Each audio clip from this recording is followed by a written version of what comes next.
drill down like the image you showed, and they can go across thousands of feet. And basically, like if you put one in right here, you could drill right outside of town. You'd be getting oil from all around here. But I went there to find out for myself what it looked like. And it's, you know, you go there and it's just, as you speak, lots of rigs and lots of gear. It's pretty tidy. Probably not like this, but they have the pits and everything, they have the chemicals and everything. It's the same deal. The problem over there is they don't, there are regulations, but they're not really observing. They're doing everything visually.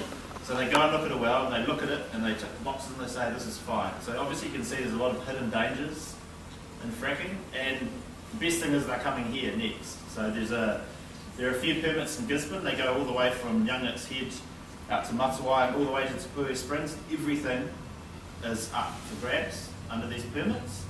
And so that's why we're showing this film, and that's why we want a bit more awareness in Gisborne about what's going on. And if you want more information, there's a website called frackfreetarafiti.org.nz, and you can find out a bit more. There's lots of independent sort of information and research on there. And I just want to introduce Sherry Vargson.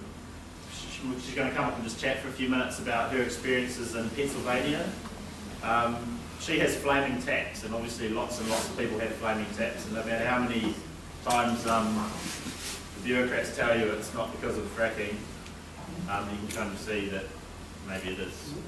So I don't know what you want to talk about, Sherry, but maybe just a bit about your experiences with the oil industry. Okay. As he said, my name is Sherry Vargson.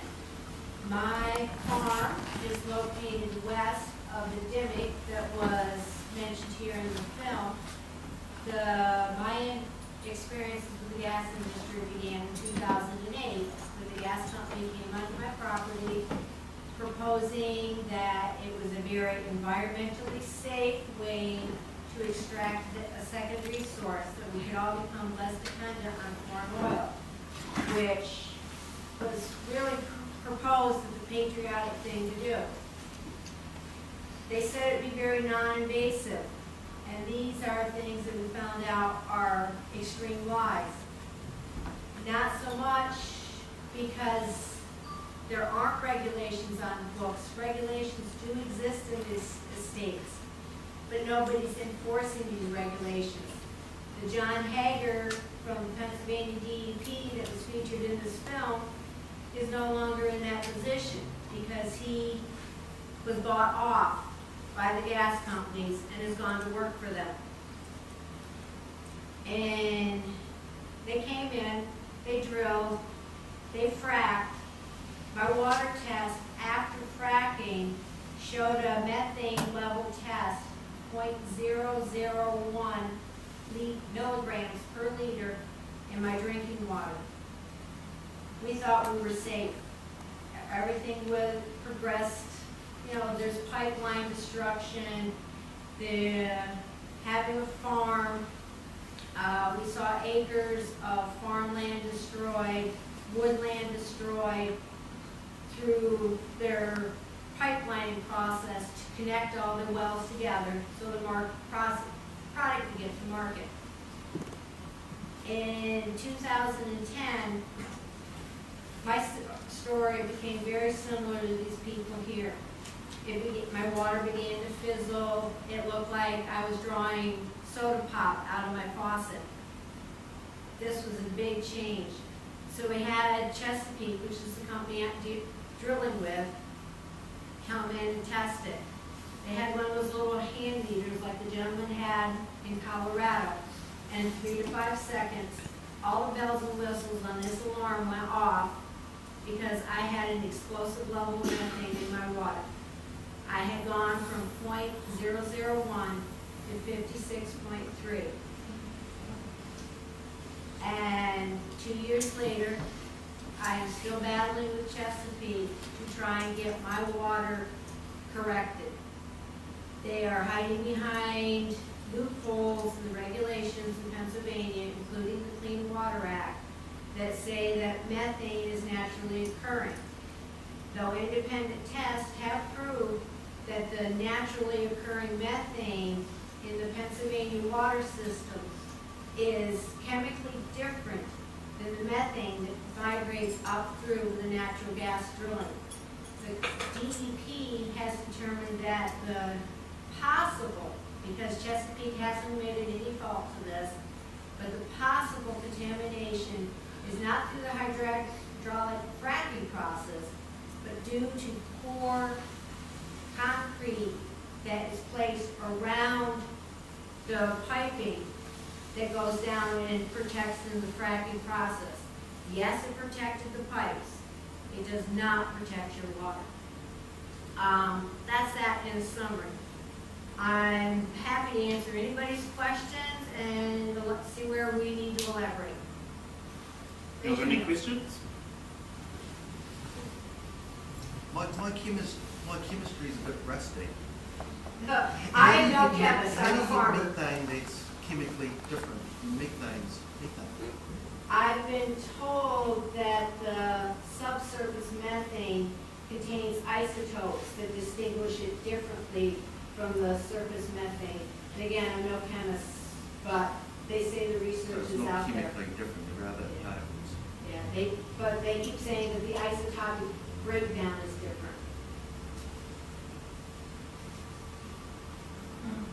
Could petitions make a difference for the change of the decision-making of putting those lines in the area? Most of the time where they choose to drill is done by their own geological testing, and they don't share that with the landowner. Your question was about petitions. Yeah.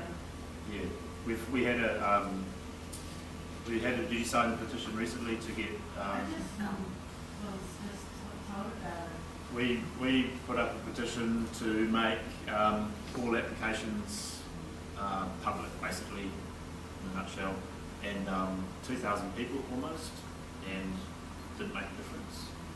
That's what you want to know. But you can try. I'm going into schools. Did you try going into schools to make that difference? Because our schools then touch need children, you know, the children and their family and the rest of the environment. I mean, they really find out what sort of things happen like that. I don't think that we would like that in our water, nor in our ocean, nor in our rivers. And we could see that it's killing our land, and that's no good for our future, for our children. No, it's not. Public awareness is your biggest strength because your governing bodies are making your decisions for you. And most of the time, they're being sold a bill of goods of what this will do for your economy. And most of the time, it's a very short-term effect because the gas companies come in, but they bring their own workers and they bring their equipment, and the local people are just pushed aside and then have to deal with the fallout. How do you manage with the drinking water? Do you have to buy it? Chesapeake, because we're in legal negotiations, has been bringing me bottled water for cooking. But their stance is that methane, given a chance to aerate, makes the water safe to use. They base this on OSHA studies who have limits for asphyxiation, they have limits for explosion, but they have never, nowhere in the United States or Canada, has anybody actually conducted a long-term study of the effects of consuming methane gas. But because of this, the gas companies don't have to do anything about your water. What about your washing and the animals? You know? My washing, my cleaning, taking showers, I have to do with the contaminated water. You My get any- animals, Oh, sorry. oh, I was going to say, do you get skin infections in here? I have suffered the dizziness and the headaches that the other people have been talked about, but that's the only health effects that my family has personally suffered. And again, they're saying that there's no long-term effects to having 2 or 3 headaches a week. My husband and I had purchased my parents' dairy farm back in 1984. And so we had a successful dairy operation. When the gas company approached us about drilling on our land, they were going to use our primary pasture. So we sold off the main dairy herd because the landman who got us into a contract said that all of this was going to be a very temporary set, use of our property. So we sold off the main herd, intending to put the replacement heifers back on in 6 months. By then, other fields were damaged, the crops were out of rotation because, we'd lost use of the land for over a year. And we ended up selling those animals off, and then when our water became contaminated, I had to empty all the remaining animals out of the barn. I currently have a herd of only 20 beef animals, but they are being watered by a spring system that so far is testing clear. And thanks for coming here on your holiday, by the way. It's awesome. I'm just wondering, in Gisborne, as you know, it's a really fertile growing area, and one of the areas where there's a permit for exploratory drilling is also where a lot of our wineries and growers are. And I'm just wondering if it's actually possible to have land that can be used for that, for oil or gas drilling as well as growing. Like, to me it doesn't make any sense, but to you, does, you're a farmer. Yeah. Does that make sense? If they are, I think, completely regulated in using the equipment and the materials and the things that they say are necessary to do this safely, then it is possible. But I have had personal experience with flaws in the materials they use. Like I said, they used a sub-quality concrete around my well versus what was supposed to have been used. There are man-made accidents all the time. My neighbors lost a half-acre pond completely. It was killed because of a hydrochloric spill that happened on the pad on the neighboring property during the fracking process. And these stories continue to happen in my neighborhood continuously since I've been down here. And another hydrochloric spill happened that killed a creek leading into the Susquehanna River, which leads into the Delaware River Basin that Josh Fox talked about. I'm sorry to ask you No, go ahead. in your opinion, do you think Americans analyze oil going into such damage and not being very safe to look at? I certainly hope not. The state of New York right now has put an entire moratorium on any future gas exploration in their state, pending to see what the gas companies can clean up the mess they've created in Pennsylvania. The research that they put out says that the company or the natural gas drilling can be done safely. But I've, again, seen it firsthand that profit, they're in it to make money. There's no mistake about that. They are an industry. So if they can cut a corner because they're not being regulated, they will do it. Excuse me. Maybe last question, we will move on to our next screen. You go for it. Just in terms of how I found out that this was coming here to Gisborne was just merely by having lunch at a certain table at work. I would expect that if more Gisborne people were aware of this being filmed and would have been more sort of advertised. I know that it was in the paper today, but in terms of the contacts and the networks that a lot of us have in this room, is there a possibility that we could probably have another viewing of this, or How could we actually get access to a DVD so that we can show it? I work for an organisation that's a nationwide organisation, and I would think that management at regional and national level would be pushing to support anti-fracking law or anti-fracking regulations, not only here in Gisborne but right throughout New Zealand. So, is there a possibility that maybe we could get a hold of? We're going to be showing this every fortnight. Okay. TVC, EIT. EIT potentially. We're showing it here now. Obviously, it's a bit harder showing it here. But as far as networks goes, if you maybe leave me your details, and anyone else who wants more information, we'll chuck you on a mailing list. And yeah, we're just starting out. It's only been a few months, and it's a small group of us, but we really need to expand. I'm from a community that the fracking is I live in Tekaraka, so I understand. I'm in the middle of between here and Matawai.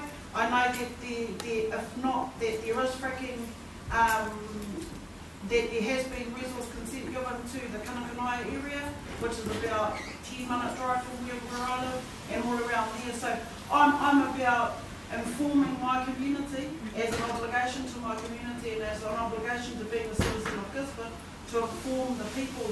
Whether or not they come is another question, but just to sort of put it out. My suggestion is to everybody that's in this room, your best defense is knowledge. There is a lot of information out on the internet.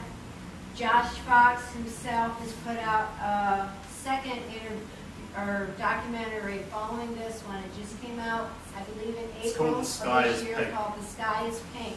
So he's continuing to document things, but yes, you have access to the internet. Educate yourselves, and when the gas people are starting to come to your congressmen, your assemblymen, don't let them be the only voice they hear. Speak to them, write letters to them, contact them in any way that you are comfortable doing, because like I said, information is your best defense against these industries. Just keep yourselves informed. When you ask questions and you get answers you don't like or aren't complete, ask them again and again and again from more people, especially the gas industry. I can take one question to 4 people in the gas industry, and they'll all give me a different answer depending on what they think I want to hear, because they want me to be quiet. They want everybody's property that they've damaged to be quiet. I think the oil industry is huge, right? They're huge corporations, they're the richest corporations in the world, and they're coming here, and it's not like the government's treating us like the oil agencies treat people over there. It's the oil agencies are kind of treating New Zealand as a naive little place, and I think they're just going to walk in here and take it all and then leave again. And so that's why we really have to speak up and make sure this thing's regulated to hell. Otherwise, we're going to have the same problems if it does happen that you've seen in this movie. And yeah, so it's on our doorstep, right? They're knocking on the door, they're banging on it. I think the other thing is, going to Tekaraka, and what happened there with the resource consent, was just so wrong. There was a petition signed by 2,000 people saying, when you get a fracking related resource consent, give the public a chance to have a say. Council ignored that a couple of weeks ago. They just ignored it, it's just so wrong. So that was the first shoe-in, and so I think what I've learned from being involved a little bit in the last few months is that people read the paper. It's not just old people who read the paper and busy, it's really a forum for what's happening in this community. So, write your letters, talk to councillors, and really hammer the council. I think they made a wrong decision, and there's a legal firm in Auckland that are looking into the legality of that decision as well. But they need to know, because the next step for Tekaraka, and we don't know when it's going to be, but it's probably not too far away, is a drilling application. They're going to need all these resource consents to be able to do the next step, which is going to be drilling and possibly fracking. So there really needs to be community pressure saying, you guys do not shut us out again. You have to give us a chance to have a say this time. So that's hammer the council, hammer the papers, and just, yeah, EIT is going to be showing things in the next, I think, starting in a couple of weeks. And, yeah, I'm not quite sure. And they're just going to be free screenings. Look out for the word fracking, because wherever you see it, we'll be behind it, trying to get something out there. And again, I'll grab a big piece of paper, maybe in a pen off Sally, and as you leave, maybe out this door, you can write your email address, just an email address, and we'll try and get some information through. As a group, we've done a huge amount of exploration on this subject already, our own exploration. So you've already got that far. As long as you get a chance to read it, you're already way ahead of everyone else if you see this stuff. And So, I think yeah. the other thing is the economic side. Council, Chamber of Commerce, I'm a member of that, blah blah, they are like jobs, Gizzy needs jobs. Yes, this is going to bring some jobs, but at what cost? And I think that's all through the paper. Anyone with a business head on here is going, oh, we're economic development, we need jobs here. It's like, yeah, sure, but at what cost? And I think that's what they all need to From do. what they've showed us so far, it's not worth it. We don't haven't promised need any this. jobs. They gave Sorry. our county commissioners the same sell. The jobs that come in are service jobs. These people need food, so they'll patronize your restaurants. They need places to stay. So they will book up your hotels, every rental property you have. Camping parks will go in unsupervised, so then there are sewage problems and other related things that just happen from trailer parks going up in unauthorized areas. And like I said, 90% of the workforce they bring with them because they want their trained personnel doing these jobs, which in one aspect you think, good, the job should be done right, but it's not a guarantee. So please, yes, information again is your best knowledge. Please research it. But then they write it down what legally is as a statement. So it's like somebody that does something. Unless you get somebody to put it in, probably not. That's why, like I said, go to the internet and look it up yourselves, and then share it with your neighbors, share it with your family, share it with anybody you think doesn't care. They should care. Well, thank you all so much for coming, and I really love visiting the city with you.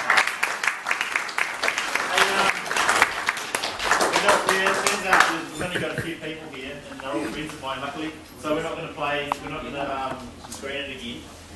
So if there are any more questions, now's the time to do it to us or Jerry. Are there any positives at all relating to gas or oil drilling? Any positives at all? It Depends where is you are. For a community, as us sitting For here a in Gisborne. community, we've seen a lot of damage to our infrastructure, but due to our county commissioners, we've also seen a lot of roads rebuilt that the gas companies need to use. So we've seen improvements there. It is a clean energy source compared to importing foreign oil, but at what cost? You mentioned the roads, and the roads up and down the coast are already coming up with logging trucks that go along. How much bigger are the trucks that go into fracking areas? The trucks you will see come and go with the fracking industry are, Josh mentioned it there, seriously, the numbers are not exaggerated for the number of trucks it takes to move a drilling rig in. We have logging up in Pennsylvania with one of our main industries. These trucks are at least half again the size of your average logging truck because the drilling equipment is very large, it's very heavy, and some of those fracking tanks that were shown in the photographs, each of those contains 3 water tankers full of water.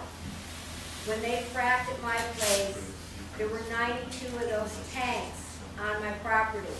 So that many trucks were needed to be brought in to fill those tanks up. There is a lot of traffic.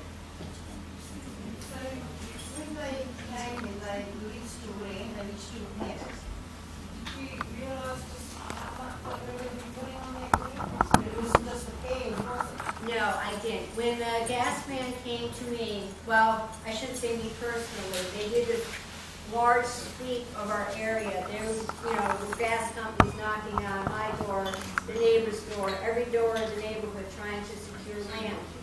Because they tried to secure 600 acres for each well pad, which they like to call as a footprint. When they approached me, like I said, they said it would be very environmentally safe and it would be very non-invasive. They gave me the impression that when they brought all this equipment in, they would drill, which the process took 8 weeks. They would frack, which the process was supposed to take another 6 weeks. They would construct the pipelines, which they simply had this vague term of being temporary, and gave us the impression that within 6 months, we'd be able to have use of our field again. I'm now 5 years into the process and realize I have permanently lost the use of that field for agriculture. Could it be argued that you may have been naive in negotiating their contract? Oh, certainly. Because when they first came into our area, and again, this is something else you need to be careful of when you're looking at your permits and your applications. I had a lawyer that I've used for years, my family had used for years, very efficient contractual lawyer. But him, like most of the others in our region, were not familiar with the terms used by the gas industry. So there were terms in my contract that were slightly vague that my lawyer didn't really construe as being a problem. Well, I guess here you call them solicitors. And they have since had to educate themselves to what the gas industry does. So if there's anything in your applications that's a little bit vague or is not spelled out in specific time limits, you want to change that. I'd suggest that was the fault, because if we enter into a contract that says certain things happen, you have deadlines. Well, say, take my pipeline right of way. They paid me for a 30-foot right of way to lay their pipe. And then there was a vague term with an associated working area. Well, my definition of a working area would be maybe another 15 feet. So I was completely unprepared for them to come in and clear cut 70 feet of timber and destroy 70 feet with of agricultural land. And my contract couldn't be altered because I had signed something that said a reasonable working area. So those are the things that you want to be very careful not to allow happen. I would have thought it was pretty standard contractual rules. So did we. Are you still suffering from the rights or worthless damage? Oh, most definitely, because like I said, I've been battling with Chesapeake for 2 years since my water became contaminated in June of 2010. And even while I'm here visiting, they still have not done anything to bring me a filter system or I've offered or asked to have a new water source drilled, and they've refused on the basis that they know where the gas is migrating to. They don't want to disturb that. Yeah, if you could, Did you have any chemical analysis on the water sources prior to fracking? I did. Unfortunately, they were done by Chesapeake. So you don't have it? So all the private tests I've had done since then, the DEP has done, the EPA has done, are post-fracking. So the gas companies can say, prove it, we changed your water. Because I think people in New Zealand might be horrified if they started digging into our water and looking at what's in some water. I mean, it's not a toxic or lethal level, Yeah. but it's probably not as pure as we like to think it is. Yeah, that's another thing. have your waters tested. Find out exactly in depth what is in them and what's not in them. Like the one professor there mentioned, there are over 596 chemicals that they use, and they aren't disclosing in what quantity they're using them. If you were to rewind 5 years and pretend that you hadn't been through what you've been through, and the gas company came to you today, would you still give them access to your land? I still believe actually the natural gas can be taken and harvested efficiently and at a profit, but I would certainly do it with a whole different concept than what I've got now. They say hindsight's 20/20. Now I know what regulations to look for. I know what terms should and should not be in a contract. And there are a lot of things I would certainly do differently, but I think I would still let them explore for natural gas, because I still believe it is a good alternative. But Once we've got it, when they came into Pennsylvania, they came in like a tornado, and they weren't being monitored, and they weren't being regulated, and they got away with a lot of mistakes. We're being sold this on the basis of a boom, you know, a boom in the economy. But where you were, what was your experience with that? Was there a boom? And if it was it short-lived? Was it still going on? Or, yeah. Like I said, the boom was only for like the service industries. The general population didn't see any economic impact. In fact, we've had industries in the region still closed, and people have moved on because, you know, there weren't the jobs the gas company promised. So what's the time frame is that over? And where is that now compared to, say, the first year or something? They moved into my region in 2006, and now, due to the gas prices being down, a lot of the crews have been moved on to Ohio. So the restaurants and fuel service stations and things that have been seeing the profit from these people, they've moved on. So yeah, 6 years is a very short time frame for an economic boom. It's enough to suck everybody in that way. Yes.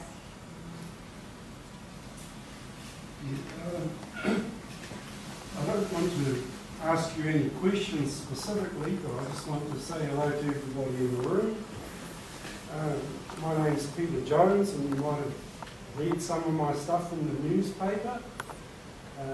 Since I've come back from Australia, I've been actively campaigning against these types of corporate people that we saw on the movie here. There's a specific chap on that movie who was wearing a grey suit and he had a red tie. And he made the excuse that he was living in the real world and that he had to make choices on behalf of the rest of us for the betterment of everybody. And I am doing my level best. I have written several letters to the editor in response to David Robertson, the head of the New Zealand Oil and Gas Association, and they are refusing to print my letters because I have quite accurately exposed him for what he is, and they refuse to acknowledge that because they don't want to know. There's a concept called energy return on energy invested, which I'm sure a lot of you have heard of. And basically, what it means is that 70 years ago, for every 1 barrel of oil of energy that they used to invest to dig more out of the ground, for 1 barrel they'd get 30 back. Now, everywhere here in New Zealand is not low-hanging fruit. This is where they go when there's nowhere easy left. Okay, so everything that they're doing here is on the far end of the curve, if you like. So they're looking at maybe for every 1 barrel of oil that they invest, they're looking to get back maybe 2 barrels of oil all up. And how they're proposing to do that in this area is by paying the New Zealand government a pittance of a royalty and by walking out if there's any environmental spills. Because by doing that, the oil companies don't have to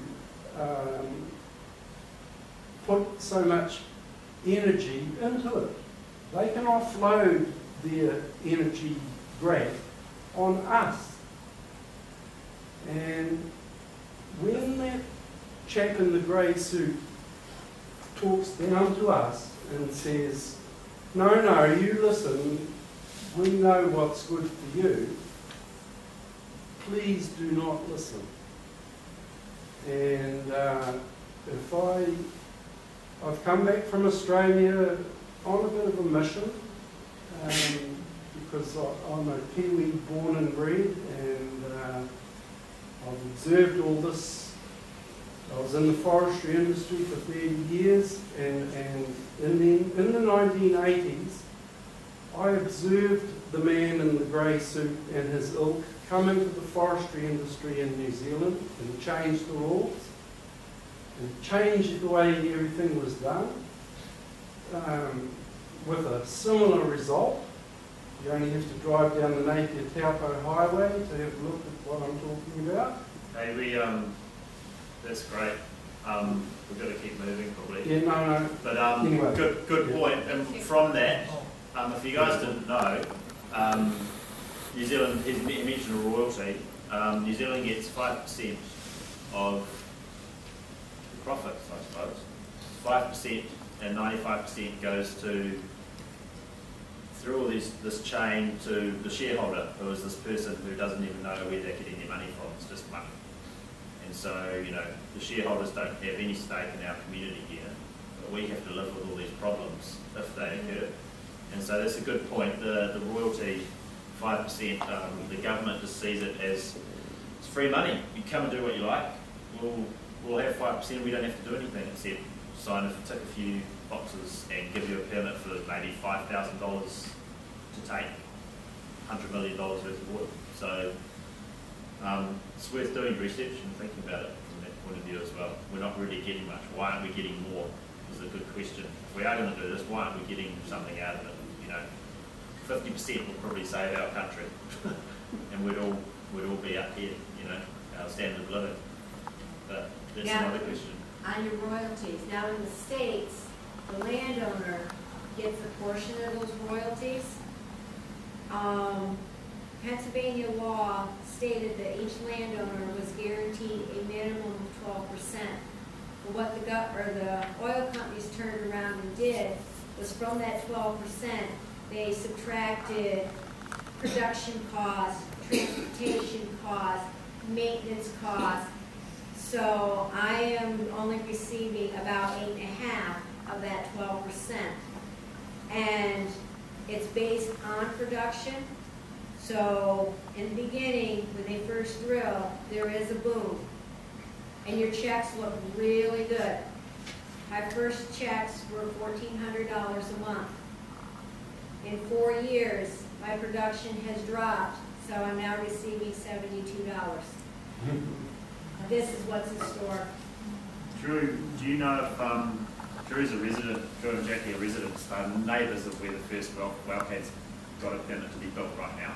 So they've got the permit, they're building the wellhead in a driveway. It's a neighbour. Have you heard of any royalties for Dan? His place? I mean, he gets paid, but are there royalties for New Zealand farm owners and that? I've never heard of anything being that good. Well, there are land access agreements that might have a financial part to them. I think they're not usually, it's like a private agreement, I think. Yeah. Have you contemplated, I know it's your family land, and this might be an awful question, but have you ever contemplated selling it? Is there a market for land that you have? Ironically, for me. I have listed my property for sale as of March 1st of this year. Thanks, Doug. And because of the contaminated water, I have not had one serious inquiry.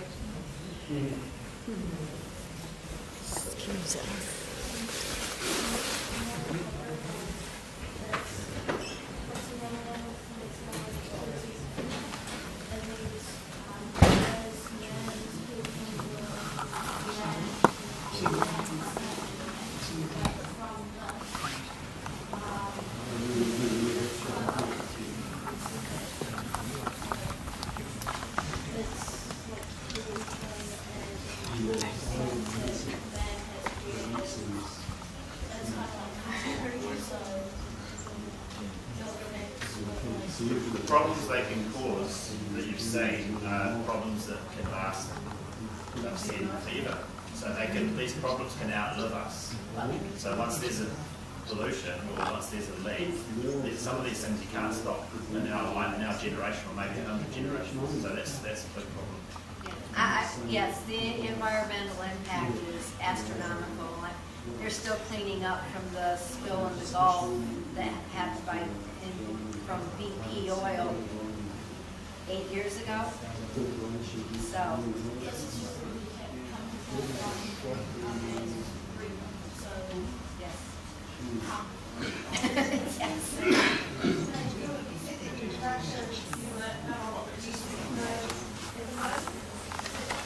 They are still producing from my well, but it's like 75% below what it was to begin with.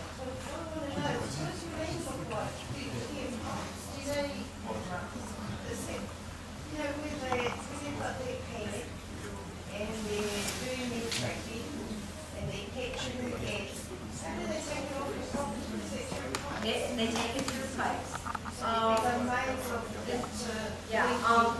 Yeah, some of the photographs, aerials he had where it showed just maps of stringing of pipes interacting like spider webs. That's what our land looks like now. And so for all of these thousands of wells, that's what's coming off the land. Yep, and that's why I can no longer farm my property. Okay. So are they good at looking after their pipelines? Is there a written, do they leak? Do they This is one of the areas of regulations that is very lax. They do aerial inspections. So short of some sort of a blowout or, a major leak, no. So there's lots of opportunity for human error. Oh, yes, yes. Okay.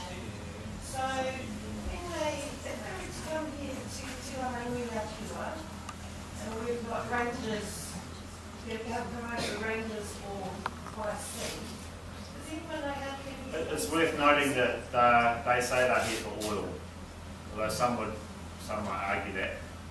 But they're here for the oil, which is potentially a different ballgame where instead of pipes you have millions of trucks. More trucks to add to our pine tree trucks. So, given that, if they were to find oil here, where are those trucks coming from and where are they taking that oil to? So you know there is oil here, there's definitely oil here, there's billions of barrels of oil here. And they take it to a port and they ship it to Japan or China probably. Okay, so it'd be going like from Honolulu down here to Gisborne? Yeah, I think it gets sucked out of the ground, it gets separated, goes to a production station or piped maybe to a production station where it gets to the next level and then it's on a boat and gone. As far as I know. So yeah, then they did the three-stage that you've got. That's just a driveway and some fill. A lot of like 1.5 rugby field size plot, like 1.5 hectares or something. No, maybe 3/4 of a hectare of just compressed metal, and then they're going to build their cellar, concrete cellar, and all this. And the next level is drilling. So it should be that tank there. I have 2 of those on my property. I have the wellhead, which takes up a 10-foot square area. I have a compressor, which pressurizes it, it moves it. I have a separator, I have a valve system, and I have over 100 feet of above ground pipes that run between all these different machines before it enters the valve system. So it's worth bearing in mind that this is gas. Same system of getting it out of the ground, but you can imagine gas, they're calling gas the thing that's going to save the merit because it's cleaner and it's easy, you know. Oil is plain old oil, a lot more problems after the process. You're talking about a lot of oil all over the place. For anybody interested, we couldn't hook this up into the projector tonight, but Sherry has put about 50 pictures of fracking in her area, if you want to see under the iPad. We might, if anyone wants to have a look, come down and have a look. We might call it quits then. Whoever's left, we'll clap for Sherry. And Remo, for coming.